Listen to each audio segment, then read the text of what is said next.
What's up everybody, it's Lama from MadeGains, and what I want to share with you guys in this video is my go-to dieting structure for losing body fat and getting leaner. Now the reason this is my go-to is because it's one of the easiest, one of the simplest dieting structures to follow, especially if you have a 9-to-5 job.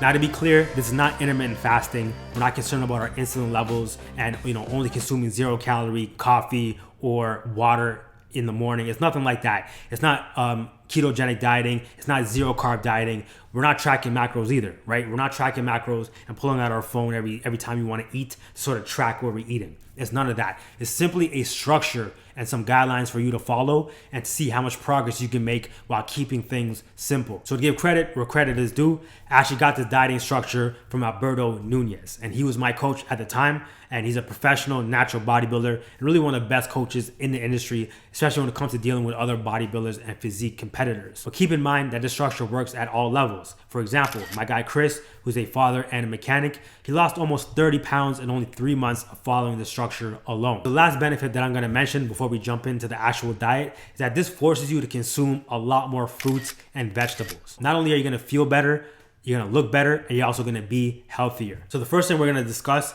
is the morning period, the time that you wake up until the time you eat your first meal in the afternoon.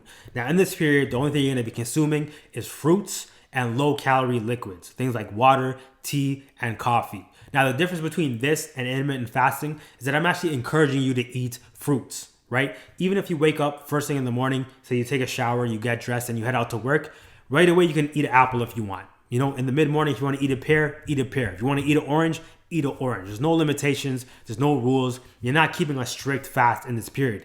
You can consume fruits to help you push away the hunger, to feel like you have energy in your system, and really to make you feel more healthier by consuming more fruits. So one thing that I personally didn't like from a strict intermittent fasting approach was, I'd be at work and I'd be extremely hungry in the mornings because I didn't consume anything, right? My stomach would be empty. It almost felt like my blood sugars were low. It was this weird thing where I just felt depleted. I felt hungry and I couldn't focus. But as soon as I switched to this strategy where I can eat an orange, I can eat an apple, I can eat a pear. Yeah, I was, mildly hungry, but I felt like I had something in my system, and sort of the juices and the sugars from the fruits, was enough to get me through until the afternoon. The next thing is where you're consuming for your first meal. And this can be at noon when everyone else is eating lunch, or it could be later in the day. Whatever works for your schedule is perfectly fine. Remember, we want this to be flexible. So what you're gonna focus on consuming at this meal is gonna be a lot of vegetables and a lean protein source. So you're gonna select a lean protein source that you enjoy. It could be chicken breast, it could be a lean cut of meat, or if you're a vegetarian, maybe some lentils, or anything that has a lot of protein and is relatively low calorie, along with a lot of vegetables, right? Sauteed vegetables, steamed vegetables, a large salad, anything along those lines is gonna work. As we move later into the afternoon, we're gonna have a high protein snack, right? This can be a protein shake with a banana. It can be a protein bar with maybe like a rice cake and some peanut butter, something that's gonna have a little bit of carbs, but more protein is the main focus, especially if you're gonna do this before a workout. Like if this is a pre-workout meal because you work out right after work or sometime in the evening, you want to have a little bit of carbs in that meal, but again, focus on it being high protein. And this is really to hold us off until we can get to dinner where we can have a full, well-rounded meal. So we've now made it to dinner, and this is going to be the most filling, satisfying meal of the entire day. So the way you're going to structure your dinner is to have 1/3 of your plate as carbohydrates, 1/3 of your plate as a protein source, and it doesn't have to be as lean as the protein sources that we used earlier in the day, and 1/3 of your plate being vegetables. So how you choose to fill your plate is completely up to you. So for example, your carbohydrate source one night can be rice, another night can be sweet potatoes, another time it can be pasta. I've had times where, I use rice cakes or those mini sweet chili rice cakes because that's what I like, and my whole portion of carbs was just that. So feel free to be flexible when filling your plate in these portions. So one last thing that we're gonna include is some sort of quote unquote junk food. Something that someone's gonna say, oh, that's high calorie, you shouldn't be eating that. But what we're gonna do is incorporate it into our diet, but we're gonna choose something that we enjoy, but we can control. That's the key right there. You can enjoy it, but at the same time, you can control it. So for example, I can have 2 pieces of chocolate and relax. I don't need to eat the whole bar. I don't have to keep going back for more and more pieces. I can eat 2 pieces, enjoy it, and I'm good to go. Now for someone else, chocolate may not be the right choice. They might be someone who, if they have 2 pieces, they got to go back and eat the whole bar, right? Once they have one or two, they can't stop. Just like that Pringles commercial. Once you pop, you can't stop.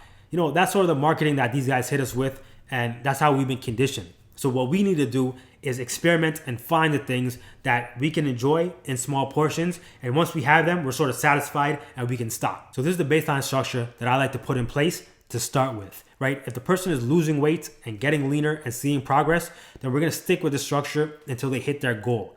Now, if someone does it for a while, say they lose 5 pounds, 10 pounds, and things are going smooth, but then, they stop losing weight or they hit sort of a plateau, that's when we start getting more controlled. That's when we might say, maybe let's reduce the amount of carbohydrates in your dinner. Or let's start tracking your macros on MyFitnessPal using the same structure just to see where we actually are with these numbers. We start loose, start easy, start flexible, see how far we can go with just that. And then we start to get more controlled and more calculated if we need to. So that's the end of the video. Thank you so much for watching.